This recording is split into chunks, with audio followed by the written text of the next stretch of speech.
Welcome in. Belly up, have a seat, and grab a drink as we talk some Wingman Fantasy Football.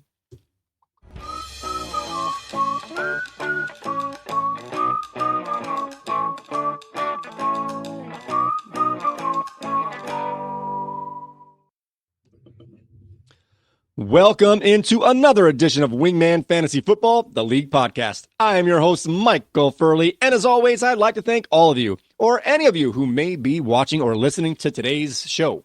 This is episode 124, a Week 12 preview. And in this show, it is my great pleasure to welcome into the bar Mr. Bernie, a.k.a. Team B. I'm Cuban B. Yes, Cuban B. How are you doing today, Bernie? Oh, I'm like a Monday morning fantasy recap, full of regret and what ifs. Yeah.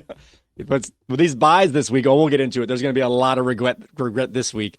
All right, guys, in this show, we will set the slate for this weekend's primetime games. Check in on the player news and practice reports. Check in on the activity of our waiver wire. We're also going to go over this week's matchups in the Wingman Fantasy Football League. We will see who is on top of the newest and most improved power rankings. We'll also share with you our starts of the week.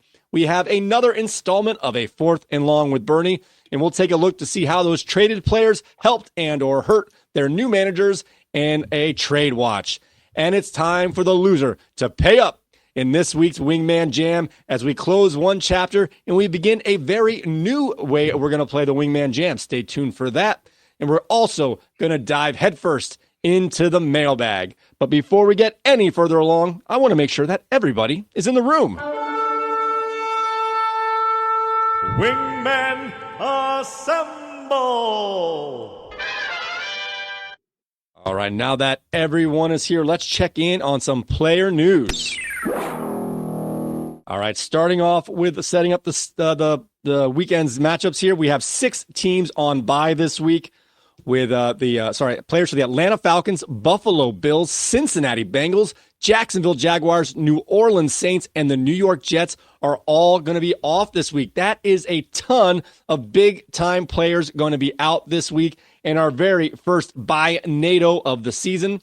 And so let's set the week's primetime game schedule. Is on Thursday night, we have the Pittsburgh Steelers forging their way lakeside into a snowy blizzard against their bitter rival, the Cleveland Browns, and that game started at 8:15 p.m. The Sunday night game this week has the Philadelphia Eagles gliding all the way across the country in a battle against the L.A. Rams at 8:20 p.m., and the last game of the week is a battle for playoff positioning as the Baltimore Ravens look to bounce back against the L.A. Chargers at 8:15 p.m. Which of these games catch your attention the most? Well, I would have to say the Thursday night game catches my attention the most because they have very interesting players on them. But I am intrigued about this LA Monday night, LA Sunday night thing going on here. They play in the same stadium, don't they? I noticed that myself. Yes, I guess it's not natural grass. Don't have to worry about it. But yeah, that's yeah. Well, quick turnaround for the stadium crews and stuff. That's pretty cool. All right, guys. So starting off on the Thursday night game this week, we had 5 players in our managers' lineups on Thursday, starting with Red Sox Nation, who went back to his kicker, Chris Boswell, starting off his Thursday game from this week, up against Waddle away in a head-to-head matchup, who had David Njoku in his lineup, Butterfingers. And we had another battle with Cubert's Rage and King George, who had a battle of Browns teammates, as Cubert's Rage is Cedric Tillman was in his lineup, and King George had Jerry the Judge Judy in her lineup. And Crazy Fish put George Pickens to torment Bernie's Team B in his lineup on Thursday night. Now for some player news and practice reports. Marshawn Lloyd, not Marshawn Brooks. Marshawn Lloyd was added to the NFI list after he was activated from the IR earlier this week. So I mentioned on the last show that he was activated, and I also mentioned that he had appendicitis last week around Thursday. So his activation was just a way to get him into the next mode. You can't go straight from IR to NFI, which is a non-football related illness and or injury. So the activation was merely a paperwork situation here to push him along to get to that NFI, to get him off the roster again until he's healed from that appendectomy. All right, moving along here. George Kittle, who is dealing with that hamstring injury and did miss last week, says he is going to play. Devontae Smith has not been practicing this week as he deals with a hamstring injury. And Saquon Barkley had his reverse frog jump hurdle put into the Madden game animations this week. If you play Madden, you can do the reverse jump that Saquon Barkley did. All right, what do you have on these few players? Marshawn Lloyd, backup running back for the Packers. George Kittle says he's going to play. Devontae Smith is looking like he may not. And Saquon Barkley is just a video game marvel. Yeah, congratulations, Saquon. Hopefully they gave you a little check for that. That would be pretty cool. Not that you'd need it or anything, but interesting is Devonta Smith. It's a primetime game. If he doesn't go, the AJ Brown, Dallas Goedert, look for them to step up the targets and stuff. So, all right. I was thinking Marshawn Lloyd's luck was turning because he got activated, but it was, like I said, it was just a clerical move here. So he's still having a rough go this season, but he should be back after this for 2 weeks of healing from a surgery there, but no long-term effect. So hopefully he can make his way on the field this year. He's only played a few snaps in week 2, and that was it all season. Yeah, he might be fantasy irrelevant at this point. Yep. All right, moving on to some more players. Josh Jacobs has been limited this week as he's dealing with a quad injury. He's been limited or questionable most of the last 3 weeks of playing. But he ends up getting in. I'm still nervous because it's a 4:00 game and all of my flexes are at 1:00. So I'm going to have to either pick up somebody or hopefully it's going to be in stone whether he's going to play. That makes me nervous. Mike Evans, has returned to a full practice looking like he's going to make his return this week against the Giants. And we mentioned this before, get those antenna rising here as both Zamir White and Alexander Madison have yet to practice this week, making way for a potential expanded role for Amir Abdullah, ? Or the youngster Dylan Loeb might get on the field as well. So definitely keep an eye on those guys. I'm hoping they play at 4:00 or later because that might be a emergency pivot. Oh, who wants to play a Vegas running back? Not me, but it might be someone you have to put in there. And Isaiah Pacheco is still only practicing on a limited capacity. I'm not sure when his 21-day window expires. I'm going to assume it's after this weekend. So he still has one more week not to be active. They're playing the Panthers. I don't know what they're going to do. Obviously, they're playoff bound, so you don't want to rush them back. Why don't we just stop here with these guys? We got Jacobs limited. Mike Evans returned to practice. The backfield in the Las Vegas is up in the air. And Pacheco is limited in practice. I'm not sure if he's going to play or not. Yeah. So Mr. Dylan Loeb, he's probably if you're going to pick him up, if you've got room, he's a stash for now. I wouldn't start him if you pick him up. Let's just see what happens. And then as far as Pacheco goes, it would seem like if they're going to play Carolina, that they might want to bring him back and just really limit his touches and limit his action because they don't really need him for that game. Just so he could get a couple hits in, just so he can get back into football form, a little bit more than just practice. Yeah, I don't disagree, which is what makes this game a juicy matchup for running backs. Might make it a stay away from. You don't know what kind of work they're going to split up here between Pacheco and Hunt. Pardon me, sorry. I was distracted there for a moment. Seeing the snow in this game over here is just it takes my attention. So if Pacheco does come back for fantasy teams this season for regular season games, then that backfield might turn into a similar backfield to Detroit. So to have Hunt and Pacheco back there, doing their thing, that might be an interesting dynamic for the Chiefs going forward. Yeah, I wonder if they would pull a Detroit, which those guys can do it because there's so many points in that for that team to score. Hasn't hurt them all year long, or would it be like a McCaffrey thing where like once the guy comes back, it's his job? Yeah, but I mean Hunt doesn't look like he was a guy that just got called up off the street. He didn't look like that when he started playing. So, and Andy Reid knows him. The team likes him. He knows what to do on that team. Right. The reason I say that is because at the time Jordan Mason was leading the league in rushing when he got taken out. A similar thing. He was doing well in his work as well. Yeah, I don't know. I'm not saying one way or the other. I'm just saying it's a question to be asked to see. All right, moving along with other players here. Aaron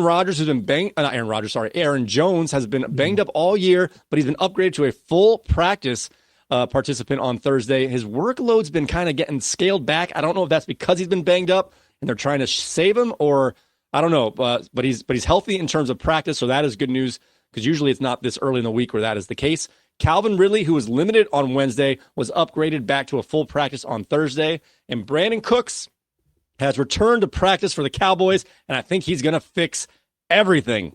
Staying with the Cowboys here, CeeDee Lamb was held out of practice on Thursday as he's dealing with a back issue. And we'll stop right here, and I'm going to ask you the question right away. What's the point where they start considering CeeDee Lamb's future more important than this season and maybe have him take some time off during the games? Ooh. I don't know, because who's making that decision? Is it Jerry Jones making that decision? Because he's still got to sell tickets. Is it the coach that's making that decision? Because he's still got he didn't get extension on his contract, did he? I think this is his last year on this contract. If I'm thinking of the correct thing, I think you're correct. Yeah, so it's one of those things where people got to put resumes together. CD obviously doesn't have to put resume together, right, but the rest of that team does if they're going to do some drastic moves. So I don't know. I think CD's a competitor, though. I think that there's enough juice on that team that they're like, we can't just give up. So not yet, but at some point that may be coming. Yeah, I'll try to look for the goodness in people. No, I hear you. I'm just saying it's not so much for the fantasy regular season in terms of what we're looking at here, but fantasy playoffs to lose one of your top players because they start resting him or what have you. Exactly. But, who knows? Who knows? Fair enough. Do you think Brandon Cooks is going to be a factor at all in this passing game here? Yeah, I do. If he's healthy, I think he will be a factor. Typically, the timing with these top receivers and the starting quarterback is really good, right? The backups, they don't necessarily have that sort of timing. The receivers are gonna make big plays because they're studs, but usually the second, the third receivers, even sometimes wide receiver fours with the backups, somehow have big games fantasy wise. So I don't think he might not push the Cowboys to win a game, but fantasy wise, he can be sneaky good. Yeah. Okay. We'll see how that goes. All right. So we have more player news here. Sam Laporta, who missed last week's game, returned to practice in full. It looks like he's trending to get back into the lineup against the Colts this week. Mm-hmm. And DeAndre Swift has popped up with a groin injury as he's been limited in practice all week. I'm not sure if he's going to play or not at this point. Obviously, it's questionable. There's still some time to go. But Roshan Johnson might be a very sneaky play here, so keep that in mind. Now, a couple more players on this list. Jonathan Brooks, this might be the Brooks I was thinking of, has been practicing in full. And for the third time this year, he may make his NFL debut against the Chiefs. This guy's been rumored to come back more often than, I don't know, Madonna? I don't know. I'm making it. And Brock Purdy, who is questionable with that shoulder injury, has been practicing in a limited capacity, but it's been very limited. They're pretty much giving him time off during the week so he can muster up enough pain tolerance to get through a Sunday. And the San Francisco 49ers need to win. They keep having a chance to take hold of this division, and they keep letting it go. All right, what do you have here on Laporta, Swift, Jonathan Brooks, and Brock Purdy?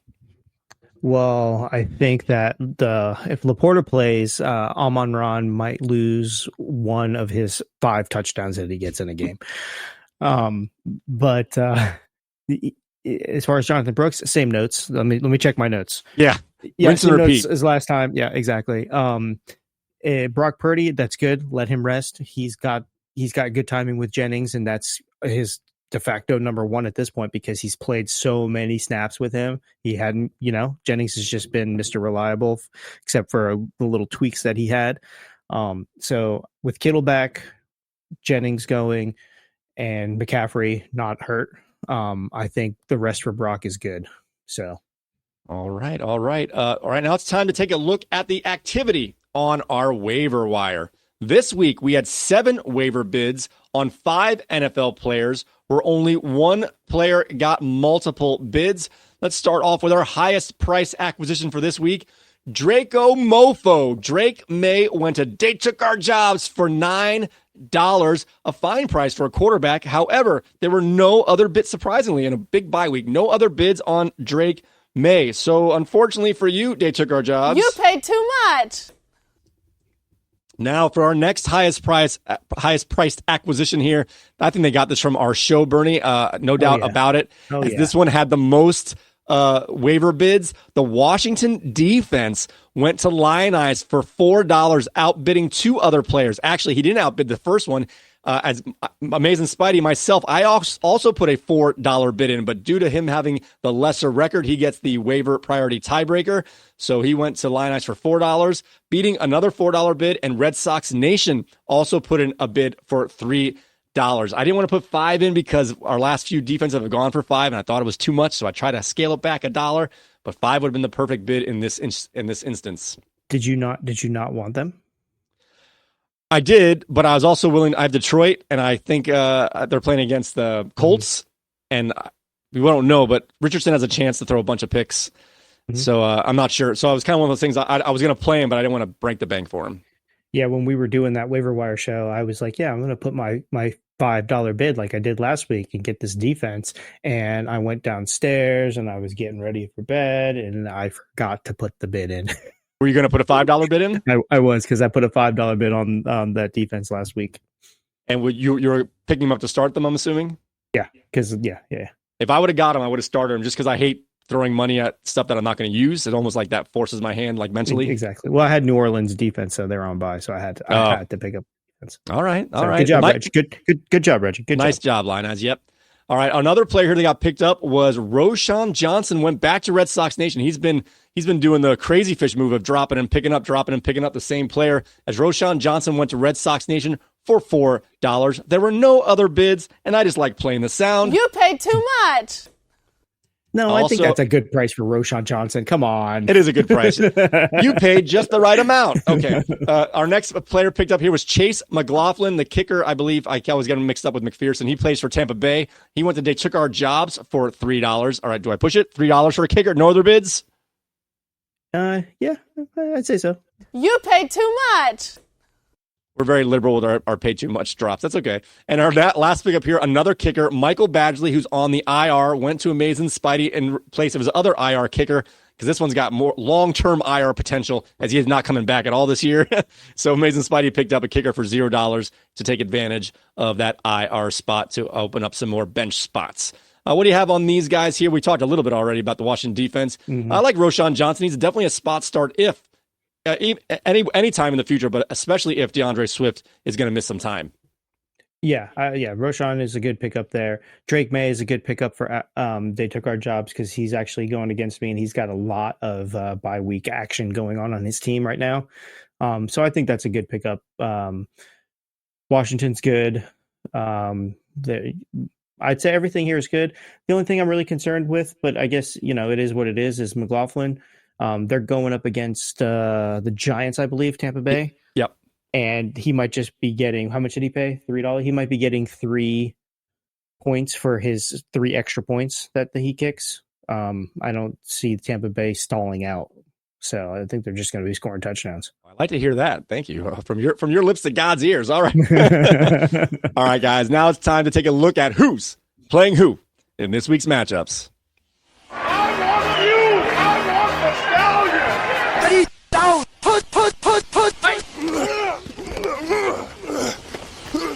This week's matchup. All right, guys, before I get into actually who's playing who here, we are in crunch time of our season, our last 3 weeks, and all these games the rest of the way out are divisional games, which it means tiebreakers could be shifting and standings are going to be shaken up. Let's start out with our first matchup here. Amazing Spidey, who I don't know how at the moment leads the Pop division at 7-4, playing against Ken's the Fantastic, our sad puppy. What do you have on this particular matchup? As this is a rematch where Fantastic won his first game of the year. Half of his wins came in week 1 against Amazing Spidey. So Amazing Spidey would love to take a payback on this. Let's go, Fantastics. I see those Dolphin assets in there. I like that. I like the Dolphin assets. I like Mr. MVP Jared Goff in there. And you know what? The Tony Pollard here, I kind of like that too. I think he's going to look across the field and see Mixon tearing it up and be like, you know what? I could do that too. There is a lot of running back going on here, though, so let's just be careful. Red Sox Nation has the secret recipe for wide receiver play and winning. On the other side, Kyler Murray's got a good matchup. Mike Evans should be ready to go get touchdowns, and everybody else kind of looks solid. Jacobs is really the only question mark on that side. This is going to be a close matchup. This might be a toss-up. Might come down to a defense and a kicker. So I'm terrified. Fantastic. A lot of his losses came due to health in the middle of the season there. I've got him when he was the healthiest to start the year. Now he looks as healthy again. And I'm terrified. I'm already banking on a loss here, to be honest with you. Yeah. I mean, he does look pretty stout here. You do have Brandon Aubrey though. He can kick it from 55 plus yards. They can get that close. If they can get that close, there you go. Also, the killer for me this week is 2 big bye weeks. As Bijan Robinson and Breece Hall are both out this week. Yeah. So you might want to maybe. No, you're right. All right, our next game on the docket here is Reggie's Lions at 3-8 up against Corey's Mac Daddy 2s at 7-4, who fell from first to fourth place. Currently on a 3-game losing streak, looking to change his fortunes, but Reggie's Lions is still in the fight, and he's a desperate manager. You don't want a caged cat who might come out and scratch your face. What do you have on this matchup between Lions and Mac Daddy 2s? So just like the last game, I think that this is going to be really close. I think that these two teams that are at the bottom of our league might just play some upsets. Lions needs to win out, just get to 6. That would be good. He's got good matchups. Lamar's got a good matchup.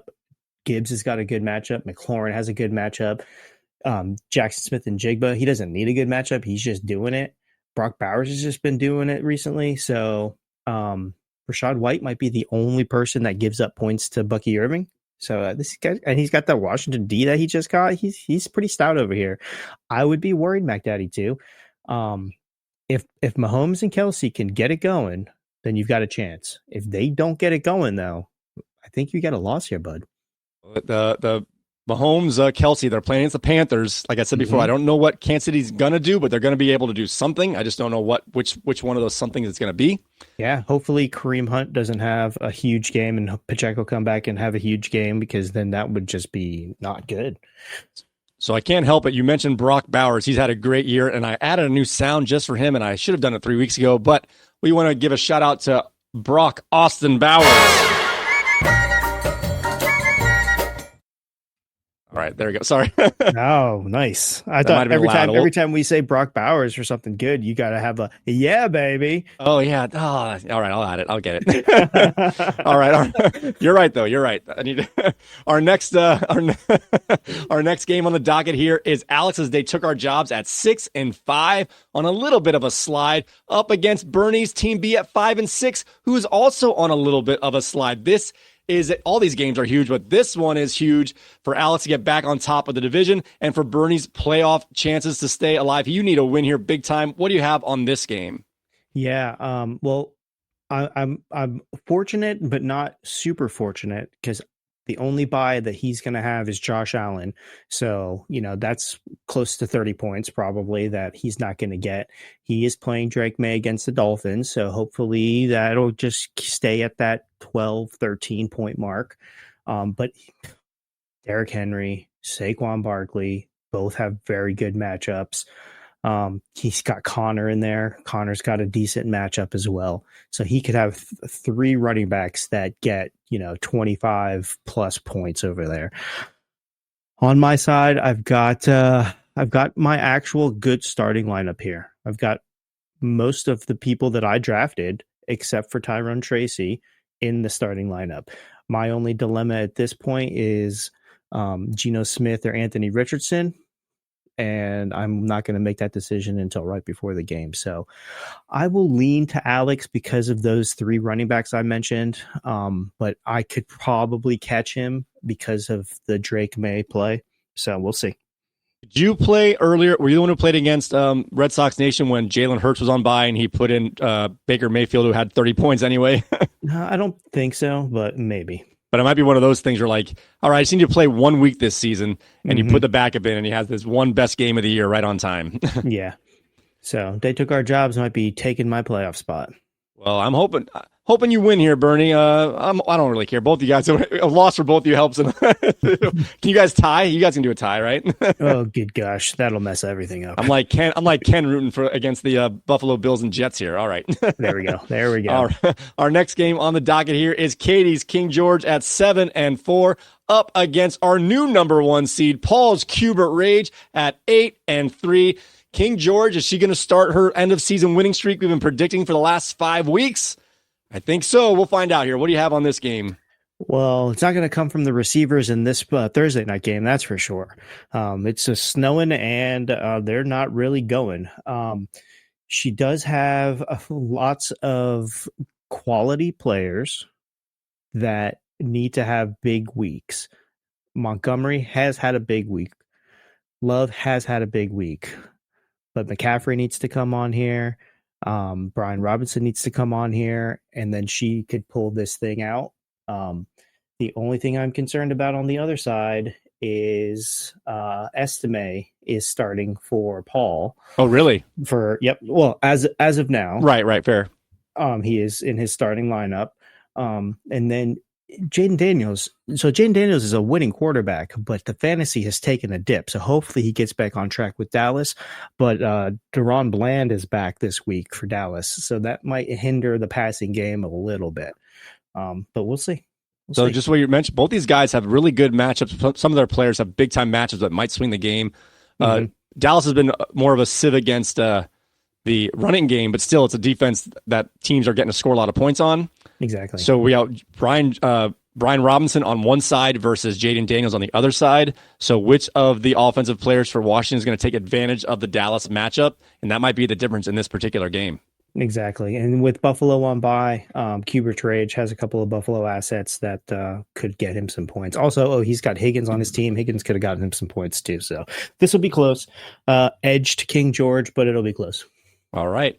Another tight matchup here. This Jimerson's Red Sox Nation at 6-5 up against Knicks Waddle away at 6-5. Then he waddled away, waddle, waddle. Then he waddled away, waddle, waddle. Then he waddled away. Sorry, Alex. I don't know how Waddle away is pulling this off. I guess the same way I can't see how I'm pulling this off. But every time I think he's out of this, he comes back with a win that you did not see coming. This is going to really set the stage here for playoffs or bust between these two guys. What do you have on this particular matchup here? All right, so we'll start on the Red Sox Nation side here. He's got pretty good things going on. He does have Rico Dowdle starting. The Dallas run game has been suspect, but we'll see. We'll see how this goes. They could have a decent matchup against Washington as far as the run game goes. And he does have CeeDee Lamb in. So he's got a couple of Dallas assets that might not get him the big points. They might just get him some points. Otherwise, he's good. He's got Kareem Hunt on the bench. So maybe just watching the news, Hunt might be a good play if Pacheco doesn't start. He also has Baker Mayfield on the bench, but he's starting Jalen Hurts. So he's kind of going either way here. I think Hurts will probably have the bigger game. So I think he's making the right decision there. Now on the other side, oh man, lots of bye week players here. 2 big bye week players here. Kyle Pitts and Dalton Kincaid. 2 standing tight ends. So that with those tight ends on bye, then he can't play tight ends this week. That's good. He can't play his tight ends. No. That's okay though, because in the waivers, he went ahead and he picked up David Njoku, and he's starting David Njoku, and he picked up Jonnu Smith. He picked up 2 more tight ends, and he's going to start them. Now, I like both of these tight ends, but there's a point where you have too many tight ends. Because he's also starting Sam Laporta, and Sam Laporta is going to be the big question mark tight end here. And Njoku already dropped a touchdown. He does have a 2-point conversion, so that he's got that going for him. Lots of snow. Jonnu Smith might be the high point out of those 3 tight ends, and I don't think that's going to be enough to get him over the edge. So I'm giving a slight edge to Red Sox Nation as of now, but Dallas assets, you never know. All right. Yeah, this is a big time game here for some of our other players who are going to be watching this one as well. Our last game on the docket. Just something else. I'm sorry. I'm sorry. I'm going to take that prediction back. This is a toss-up game. I forgot to. The tight ends got me confused. He has Justin Herbert and Joe Mixon starting, and they both have good matchups. So they might get 30 burgers, maybe even 40 for Mixon. Who knows? At the top, and he might pull this out. So this is going to be a toss-up game, I think. That's how he's doing it. He's lost his games where Mixon gets under 20 points, and he's winning the games that Mixon gets 25 or more. I think he needs those players to be worth two guys. Oh, and he's got Minnesota's defense going against Caleb. He's just playing the matchups, man. He's got these late season good matchups going on over here. All right, this is going to be interesting. We're going to be watching this one closely. Our last matchup on the docket here is Ben's brilliant team at 5-6 up against Andrew's Crazy Fish at 7-4 as he's atop the Crackle division over there. A matchup here of Crackle division players. What do you have on this particular game? Oh, well, just talking about Minnesota defense on Waddle away, Caleb Williams is starting for Crazy Fish. So there's something going on that we might not know about because Crazy Fish has got a great record. He's been picking up good players. He's been starting good players. We need to get him on the podcast here and get some insight from him. Oh, he's just going to stay quiet and win slowly. Top players over here, St. Brown and Bates. Jesse Bates? Jake Bates. For what, the kicker? Yeah. Jake Bates. Jake Bates is not selling bricks anymore. He is kicking field goals, and he is winning games. Fun fact. Sorry. but that's all I see. Juwan Jennings, I see that too. Marvin Harrison, I see that too. But those guys aren't going to get you big points. So I might lean towards Ben's brilliant team with Brock Purdy. He's got DeAndre Swift and DJ Moore. He also has Chicago assets. This is a toss-up. This is a toss-up. This is what you want coming down to playoff time. These rivalry divisional games with a lot on the line here. Toss-ups is what you want. You don't want blowouts or easy calls at the end of the season. You want this to matter. All right, and guys. It does. It is now time to get into our new and improved power rankings.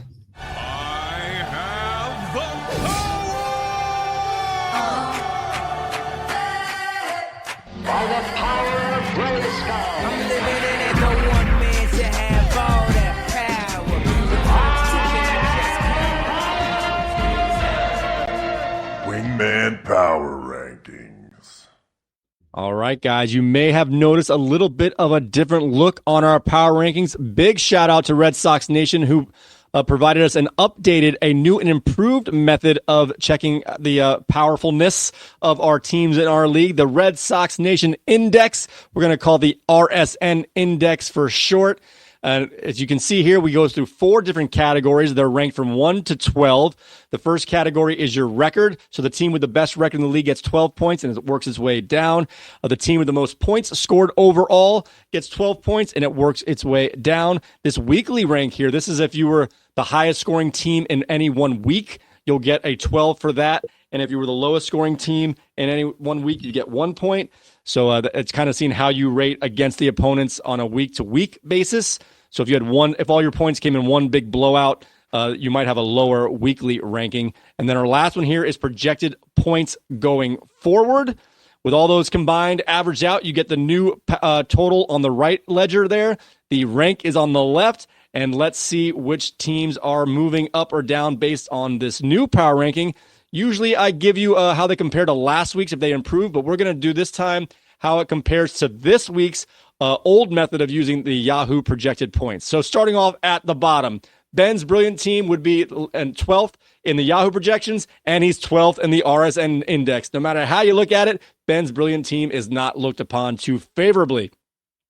And this week here we have the Fantastics is at the 11th place in our new RSN index, but according to Yahoo, he would be the 7th best team going forward. King George is 10th in the RSN index, and she would have been 5th in the Yahoo power rankings. Waddle Away is 9th in the new index, and he would have been 10th in the Yahoo power rankings. Number 8, Lion Eyes would be 8 in both power ranking styles. So that's good for him. He's locked in. Spidey is at 7th in the RSN index. And if you went by Yahoo, he would have moved all the way up to 3 in the projected points remaining power rankings.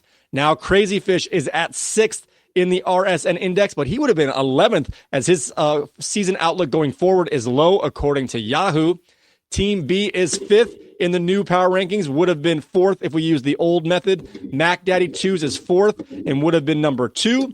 Red Sox Nation is 3rd in the RSN index. He would have been 6th. I think the Red Sox Nation is cooking the books to get himself higher in the power rankings.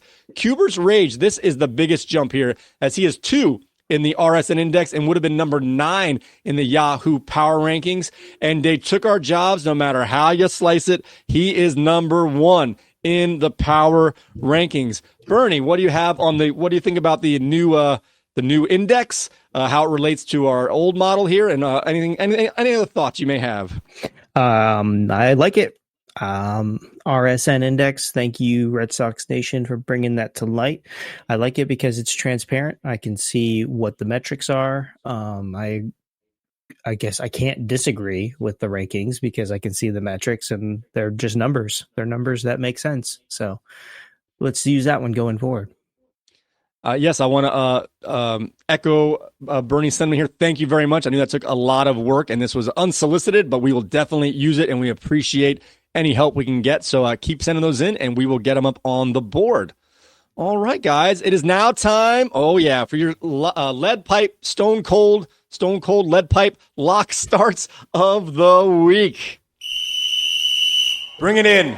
Take a knee. Who wants in? Oh, pick me! Oh, I know, me! All right, son, don't let me down. You're in. Wingman Fantasy Football starts of the week. All right, guys, it's time for us to give you who we think is going to overperform their projections and help you win your fantasy football week for week 12. Let's start off with the quarterback selection, and I'm going to ask you to go first here because my pick is going to blow your top off. Oh, really?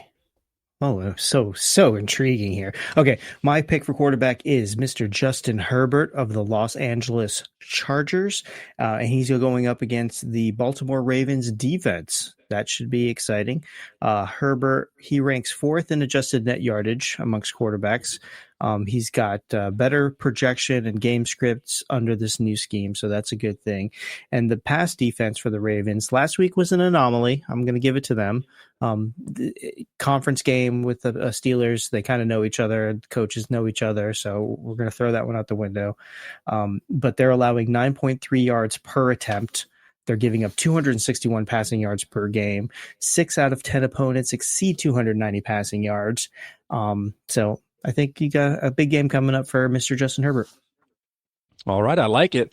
So I went up and down the NFL schedule trying to hunt for those matchups I liked mixed with good players, and I couldn't find the best combination. So we went with matchups only here, as we have a player up against the defense that gives up the most points to the quarterback position. Can you guess it? I'll give you 10 seconds. 5. Jaden Daniels. Oh, that's a good guess. No, it's Tommy the Penguin. Tommy DeVito for the Giants. Yes, he's playing for the Giants now, or he played for them last year, but he's going to start this week for the Giants up against the Tampa Bay Buccaneers, who give up the most points to the quarterback position. So I like this in terms of the defense to throw against and the fact that the Tampa Bay Bucs are probably going to be ahead the whole time. So we've got garbage time from the second quarter on, and Tommy DeVito, unless he gets benched, it's possible, he's going to eat those cutlets. He's going to have a great day fantasy-wise against the Tampa Bay Bucs. Tommy DeVito is my quarterback start of the week. I like that you started the quarterback going against that defense. I don't know if I like Tommy DeVito going against that defense. I've got lots of takes about this. There's been some questions about my calling Daniel Jones good, being up on Daniel Jones.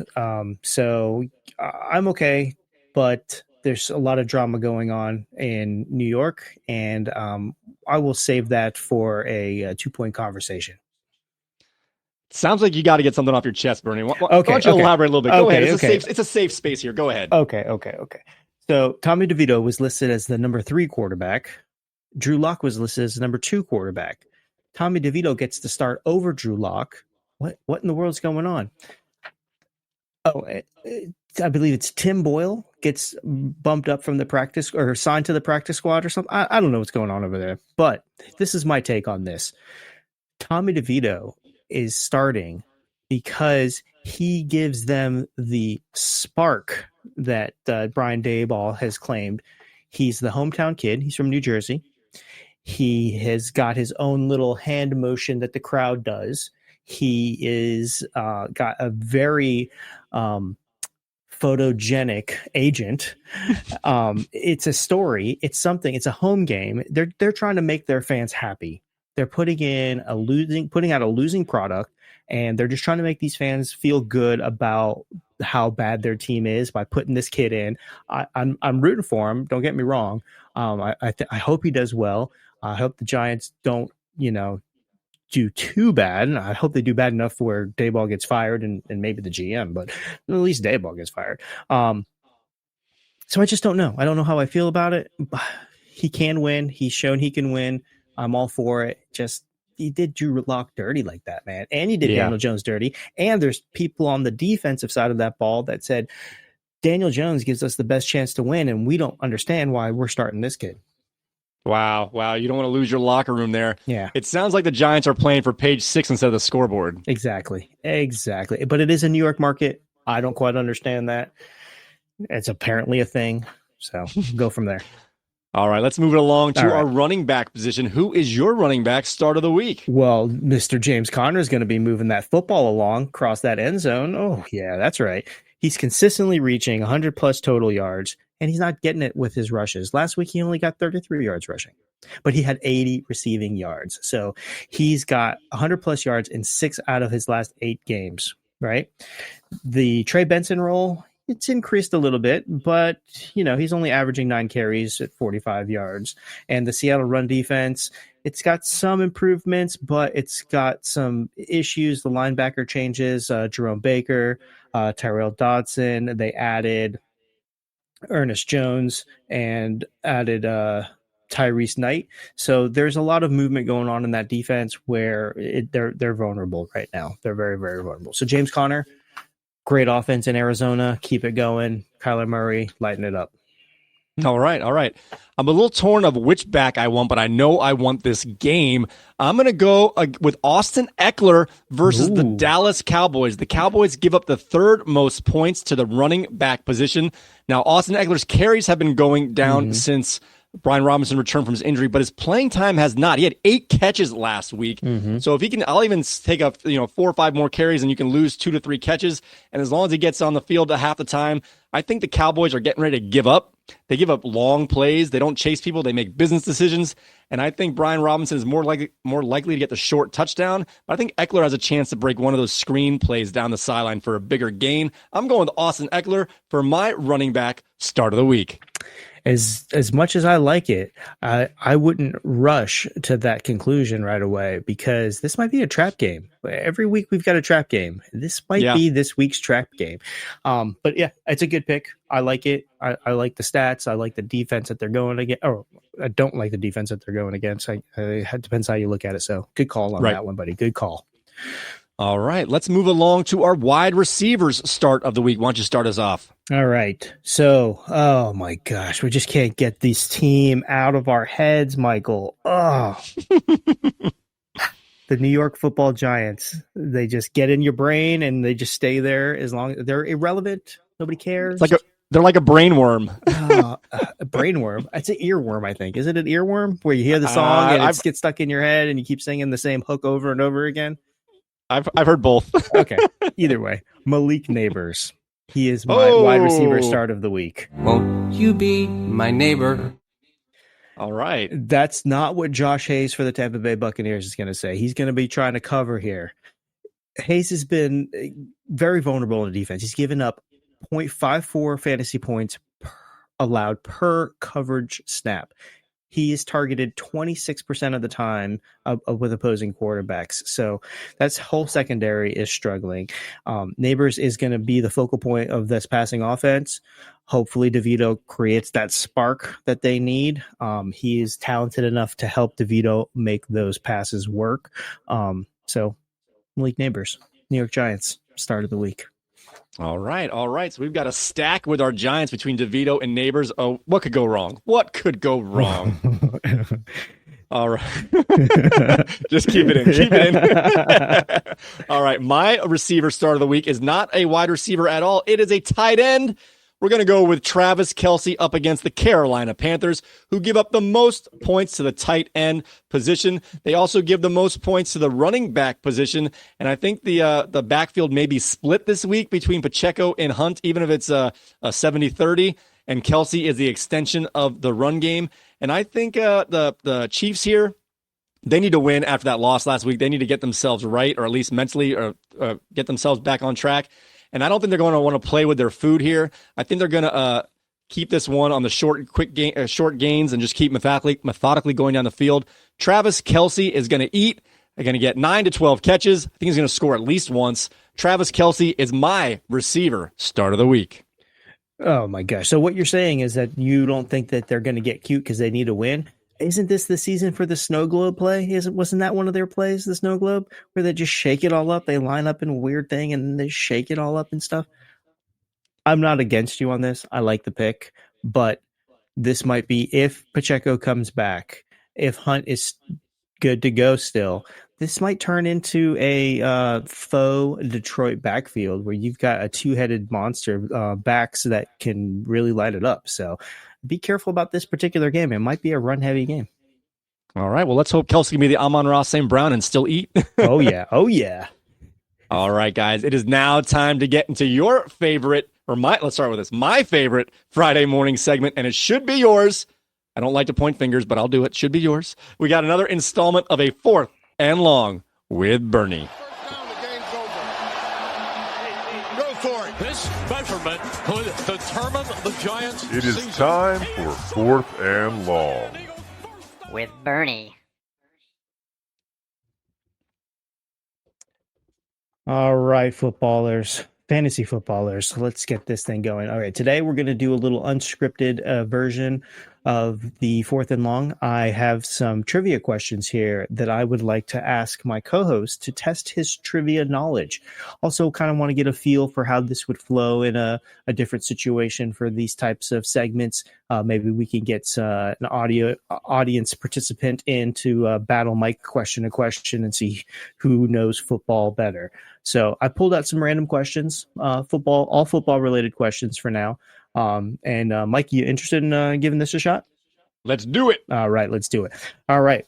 So in honor of the Thursday night football game with the Steelers and the Browns, first question is, which quarterback led the Steelers to a historic comeback victory against the Browns in 2002 AFC wildcard game, erasing a 17-point deficit in the second half? Do I get multiple choice here? Or I have to come off the top of my head. You do get multiple choices. Oh, good. All right. Give me some help here. Yeah. And for the audience, I'll read these questions. See if you can pause it. See if you can get the answer. Play along. A, Tommy Maddox. B, Cordell Stewart. C, Ben Roethlisberger. Which quarterback led the Steelers to a historic comeback victory against the Browns in 2002 AFC wildcard game, erasing a 17-point deficit in the second half? All right. Well, you said 2002, and Ben Roethlisberger was drafted, I think it was 2004. So that takes him out. So I got a 50-50 shot here. As you were going, my first thought was Cordell Stewart, but I think he was before that. And I do remember Tommy Maddox had some sort of magical playoff run. I don't know how far they went. Like, it was kind of an underdog backup guy who came in, and he played good for like a year and a half. After being out of the league, I remember played for like NFL Europe, I think, and then came back and had a decent couple years. So I'm going to say Tommy Maddox, as he had a little bit of some juice there for a year and a half, and that was about that time. Awesome. Cue cool sound. Ding, ding, ding, ding, ding. We're going to add this stuff in later. Correct. Answer is A, Tommy Maddox. The Steelers scored 22 points in the fourth quarter to win 36-33, with Maddox throwing 367 yards and 3 touchdowns. Good job, Michael. Wow. All right, next question. For all our Dolphin fans out there, remember we had the whole scheme thing going on a couple episodes ago? The Miami Dolphins Wildcat formation made its famous debut against which team in 2008? A, the New England Patriots. B, New York Jets. C, Buffalo Bills. I kind of remember this. I had a team in my head before you even said the multiple choice, and I'm just going to go with it because I kind of remember they shocked the opponent that year. Came out of nowhere. I think it was like the first game of the year. I think it was like the third game of the year, but they didn't run it up until that point, and then they ran it like a bunch. So I think it was the New England Patriots is how I remember it. Audience? He's right. The answer is A, New England Patriots. The Dolphins won that game 38-13. Remember those days when we used to win games 38-13 against the Patriots? With the running back Ronnie Brown scoring 4 touchdowns in the formation. Wow. Ronnie Brown. Were they all rushing, or did that include a passing touchdown? Do you know? I don't have that note. I will look it up and get into the comments for you there, buddy. All right, number 3. 2 for 2 so far. Great job so far, Michael. Thank you. Number 3. Which NFL player appeared in the 2010 hit movie The Other Guys alongside Will Ferrell? A, Tom Brady. B, Brett Favre. C, Derek Jeter. So the question was which football player? Which NFL player, correct. All right, well, Derek Jeter's not a football player, so I can take him out. That helps. Look at you, nice. Context clues. You probably got a good SAT score, didn't you? At least one time I did. Took it 10 times, though. All right. I think Tom Brady was too stiff at that point. I'm going to go with Brett Favre because he'll take a paycheck anywhere he can get it.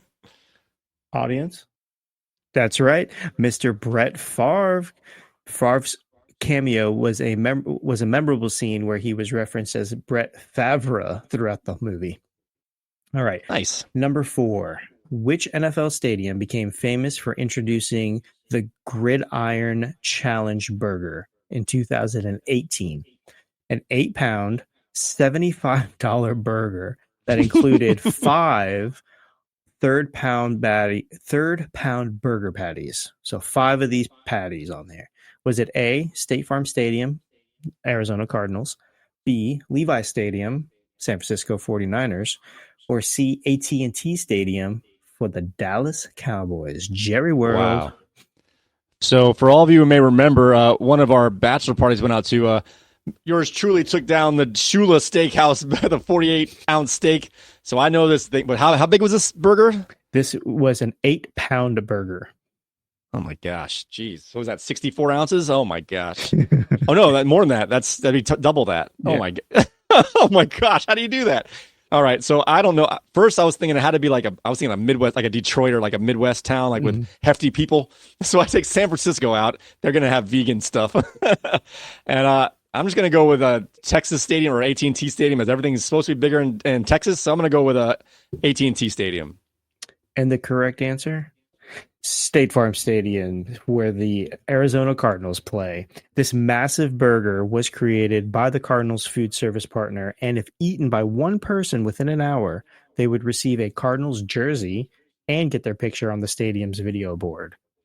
They should give them a lot more than that because no one should ever eat that. They should get the team. You get the team. No, you get the team. That's all right though. You're 3. You got 3. You got 3 right, 1 wrong so far. That's pretty good. Better than So when you said that, it made me think of it. They should be called the Arizona Cardiac Arrests. There you go. There you go. Ooh. Ooh. All right. Number 5. Last question here. This one is not multiple choice though.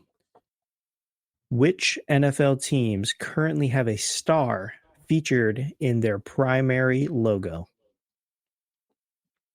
And I'll give you a couple of lifelines if you need them.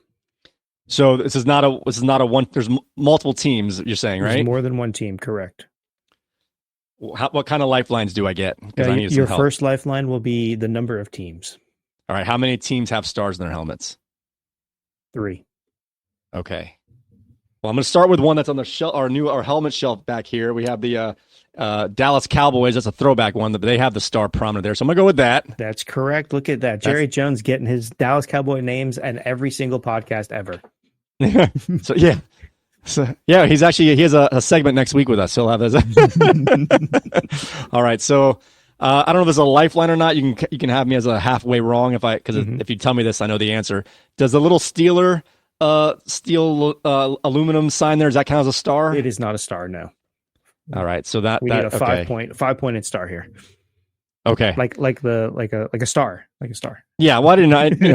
That's a twinkling star in the distance. I don't know. All right, I guess can I get AFC or NFC? I don't know. Yep. I don't know what kind of lifelines you can give me. Yeah, the remaining 2 teams are AFC teams, and I'll do a little Jeopardy 15-second in my head here. Wow. Does the Patriots have like a little star on that little flag that comes off the back of his hat? They do. That's wow. number 2. One more. Wow. All right. You got about 5-7 seconds left here. I don't want to keep dead air here. I can't think of another one. What was the last one? The other Texas team, the Houston, Texas. The star is the star is in the eye. It's in the eye. Okay. Yeah. I did not have that in my head either. I mean, yeah. Okay. Nice. Yeah. And I'll take it. That's pretty good. A fun fact for the Cowboys, a single star has remained virtually unchanged since 1964, making it one of the most recognized and enduring logos in professional sports. So, all right, guys, that was it for 4th and Long. Just a couple trivia questions. Hope you liked it. If you want to see more trivia questions, let us know. If you want to come on and participate with some trivia, let us know. Maybe there'll be some prizes later on. Maybe like some gift cards or something. I don't know. All right, guys. It is now time to take a quick look at our trade watch. Buy. Sell. Wingman Fantasy Football Trade Watch. All right. Last week at the trade deadline, we had 2 trades go through. Both involved yours truly. One of them was irrelevant because the players that went to King George, she did not put in her starting lineup, and the players that arrived on my team were on bye and or cut. So they were also not relevant for last week. But we did have a trade between Amazing Spidey and Mac Daddy 2s, where Mac Daddy 2s picked up Patrick Mahomes and Travis Kelce and put him right into his starting lineup. And Amazing Spidey received Breece Hall and Caleb Williams. And I cut Caleb Williams I was actually up when the thing came through. I kept refreshing it, and I cut him at whatever it was, 4:30 in the morning. So with that being said there, Patrick Mahomes and Kelce combined got 21.64 points, while Breece Hall had a great day at 27.6 points. So the first week of this trade watch goes to Amazing Spidey, as Breece Hall was the highest scorer of the 3. And just a note here, the thing that made this even a possibility here is that Breece Hall is now on bye in week 12. So you might say Mac Daddy 2s gave up the best player in the deal, but he got more games out of his players in his lineup, as he gave up a player that was going to be off for 2 players that aren't, and his 2 players play Carolina this week. So in the first trade watch, it's a win for Amazing Spidey, but we're not going to tell how this trade really went down until the season progresses, especially in week 12 after this bye week for Breece Hall. All right, guys, it is now time to get into this week's Wingman Jam. Wingman Fantasy Football. Wingman Jam with Bernie the Bounty Hunter and Amazing Spidey. Boom shakalaka. All right, everybody. It is now time to see who won round number 3 of our Wingman Jam. As you guys may have noticed, we do our prop bets just to kind of see who's going to get the first pick as we get into these 2-on-2 matchups here. So in our first round of our Wingman Jam, where we had 2-on-2, I happen to take that one down. But in our second, that was in week 3, our second round of the Wingman Jam in week 7 went to Mr. Bernie. So coming into the rubber match in round 3 for week 11, we were tied at 1-1. And in this round, Bernie's had Ladd McConkey and Travis Kelce up against my players of Aaron Jones and Zay Flowers. And McConkey was the highest scoring player of this group of 4, getting 15.3 points. With his partner, Travis Kelce, who was a dead weight, but the combo combined got 17.1 points, while Mike's combo of Aaron Jones and Zay Flowers got 15.7 points. Congratulations to you, Bernie. You won the 3rd round of the Wingman Jam.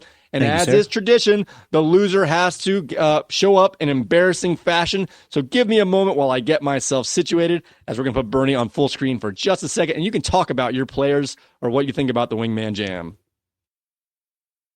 Well, I am so happy that Ladd McConkey came through. You know, I've been rooting for you. You've been the start of the week, maybe. I don't know, but who knows? Good job. Keep it up. Justin Herbert's going to get you the ball. And then, sorry, ma'am. That seat is actually taken. My buddy just went to the restroom to change. He'll be right back, okay? Just order your drink. It's okay. I'll just keep it warm for him. Oh, okay, lovely. Let me just maybe I put a napkin over his drink here or something. I don't know. All right, guys. Well, I hope you enjoy this because I'm thoroughly embarrassed with my, I don't know what this even is, a treasure troll or something, a pink wig. We'll just go with that for those who aren't watching on YouTube. Go ahead and see how silly It I looks look. like 'Cause you it got is cotton truly- candy on your head, mister. Yeah, exactly. All right, guys, we're going to try something a little different this time. And as you guys know, including with our Bernie asked about the fourth and long with the trivia, we are on the first level of this show, and we would love some feedback on how we can direct this, how to make it more enjoyable for you guys, the viewers, because that's one of the reasons why we're doing this. So we're going to try a little different Wingman Jam to finish out the season this year. We're going to go old school style. We are going to pick an NFL team, and then we're going to pick our favorite combination of players on that team to go heads up. And the way we're going to do it, though, is going to be suicide pool style. So once you pick that NFL team, you can't pick them for the rest of the season, which shouldn't be a problem with only 5 weeks left in this year. But next year, if you guys like it and we do it, it'll be a little tougher as we get later in the season. All right, so Bernie, let's go with our 2v2. You won the round 3 and the overall 2-1 in our Wingman Jam heads up. So why don't you pick your NFL team and the 2 players you want representing them? All right. So for my NFL team, I think I'm going to go with the best team in the NFL ever. The only team that have a perfect season, the best players, best quarterbacks, best wide receivers, some of the best defensive players, the Miami Dolphins. That's right. And we're not going to go classic mode. We're not going to go Dan Marino and Duper. We're not going to do anything crazy like that. We're going to go new mode, active players, Tua and Tyreek. Give him to me. Put my quarters in. Put my quarters in right there. Tua and Tyreek. Nice.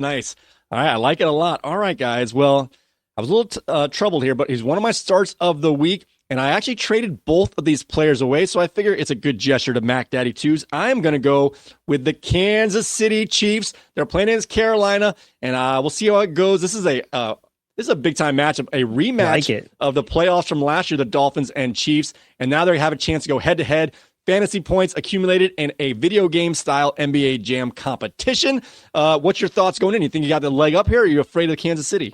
Oh, I think that Tyreek had once made a comment that Tua was the most accurate passer that's ever thrown him the ball. And I know that Travis Kelce cannot streak like Tua down the field for those big yards. He's going to take a hit or two before he gets to the end zone, if he gets to the end zone. I'm not going to lie. I'm terrified of the Dolphins. I'm terrified of Tyreek Hill in a fantasy matchup this week. I wonder if I should put Tua into hedge, but I don't like. I'm going with Kyler. Anyway. Guys, keep this in mind here. So we want you guys to play along, okay? Mm-hmm. So in the comments section, go ahead and pick the team you want with the 2 players you want representing yourselves. And for other, but check the comments to make sure that team is not taken. We don't want any doubles here. So once a team's taken, just pick the next team up and your players. And next week, Wingman Jam will let you know who won between Bernie and myself. But we'll also let you know who had the highest combination of fantasy points from your Wingman Jam duo. So that'll be fun and see who has the best. The Detroit Lions are still available, Lion Eyes. They're out there for you if you want them. That was my second go-to option, Montgomery and Jahmyr Gibbs. You don't have to pick a quarterback and wide receiver. You can pick 2 running backs. You can pick a running back in a defense. You can pick a kicker in a defense if you really wanted to.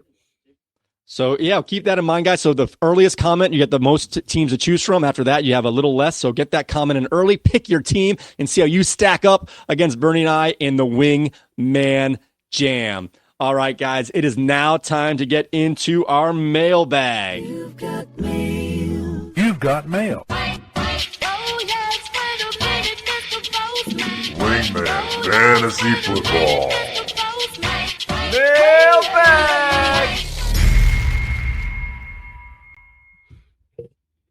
All right, guys. First of all, I want to thank you all for getting your submissions into the comments sections of our various platforms to get into this week's mailbag.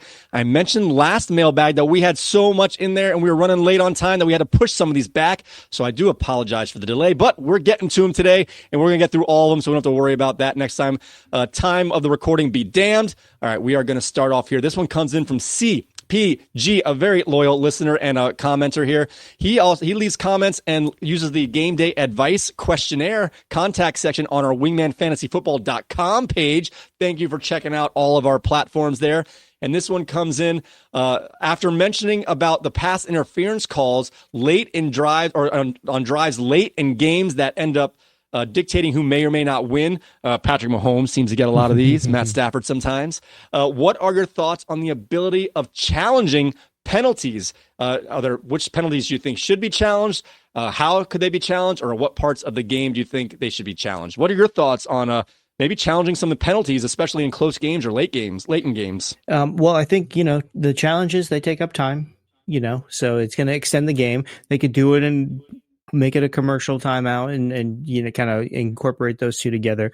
But what I really feel about it is that they should take the human element and referees out of the game altogether. We live in an AI technology friendly world. We live where there are sensors that can be put into the football for first downs and crossing the goal lines. There are so many cameras and angles and views that instantaneously, they've got spotters up there for concussion. Those guys don't really do anything, so they could probably help with penalties. But we could take all the refs off the field. We could put them in a little room and have all the TVs in front of them, and they can make these calls right away. Just forget the tradition of having somebody on the field saying go when it's time. Get that crap out of here. This is the future. This is the future. We can't stream live sports on Netflix yet because it'll crash, but we're getting there. So get the refs off the field. That's my opinion on it. What was your saying last time? Like something favors the bold when you're talking about waiver wire pickups. Yes. And now you're like, today is the future. Here's like a bumper sticker from Disney World or something. No, Epcot Center. There you go. All right. Well, what do you think? Yeah, I think. Well, first of all, we can all agree that there have been calls, either non-calls or bad calls, that have affected outcomes of games. Big games. In general, you always want to say like, don't let a play early in the game. I mean, a play late in the game affect how you play early in the game. If it comes down to one play, it's because you made mistakes earlier that you could have corrected. Whatever. But there are times where refs there's not enough time to make up for their mistakes. Yeah. So I like the idea of being able to challenge a penalty. I think. I don't really have a great plan on this. Obviously, this is coming in here, but I think maybe a secondary challenge flag dedicated only to penalties. You get one a game. I'd say don't even worry about when the time comes. A bad call can be a bad call whenever. It's up to the coach to decide if this one's worth it or not, or you want to wait for that one in the last 2 minutes that you may never use. So I think that, if you get it right, you get another one. You get one penalty challenge, and you're going to save it for that last drive, I guarantee it, most likely. Do you have an idea what penalties should be able to be challenged? Yeah, I think the passing interference for sure, because I've watched a ton of games where the defender is basically the wide receiver is just running by his hand and there wasn't an actual grab.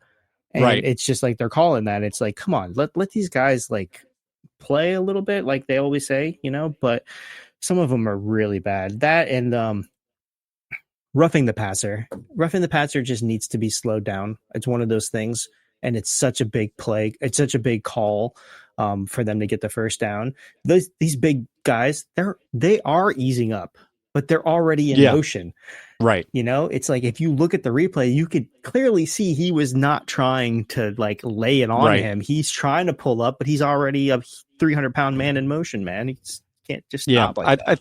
I think the pass interference is a little more subjective, so I think it should be a higher bar for them to reverse it. Obviously, like it should be like it's almost like play stands 99% of the time. Yeah. But if you think that's going to change the game, you see a bad one. You know what I mean? But with the roughing the passer, the rule is so specific. You can't hit between here and here. You can't do this or that. You can't pancake. You can tell by replay. Check. Yeah. He was someone's like, I thought he hit his head. No, he was here. Yeah. You know what I mean? Whatever. You can kind of almost. Or late, what was it? The Bengals Ravens game at the end of that game where Burrow got hit late twice on that drive, and including the one where they didn't catch they went for two or the touchdown. I forget the last play of the game was it. I forget, a 2-point conversion. I think it was. Yeah, he got hit and they dragged down the receiver who was running across the front of the end zone. There was 2 plays they could have challenged there, which would have doesn't mean you're going to win, but they can do that play again. Yeah. Because a lot of times these guys either swallow their whistles or they're ready to give the big-time quarterbacks the benefit of the doubt, and it's too much. And if you think you're really wrong, I don't see a problem with one challenge. And if coaches get it wrong over and over again, they're not going to use it. Yeah. And, it's maybe something else to think about and get rid of the spot foul for pass interference. Yeah. Maybe Right. make it the 15, maybe make it a 20, depending. It just spot foul, especially when it happens in the end zone. It's just so like, okay, you're really going to, it's one of those things. Right. I kind of, at first, when I was younger, I used to be like, oh, I wish they would, in college, I wish they would do like the NFL. But now I'm changing my tune there because a lot of times you're playing to get the penalty, and you're not playing football if you're trying to get the Exactly. All right. Thank you very much, CBG. Appreciate that. That was a Yes. thought-provoking question. Thank you, Chuck. All right. This one comes in from Anonymous. Hey, Mike, why is it every time you say the name Davante Adams, you say it with such disdain? You mean like this? Oh, Davante Adams. Well, I'll tell you. If you go back and look at our episode number 82, a Week 16 rewind from the 2023 season, a very epic episode where I may have had a meltdown. It's for other people to decide.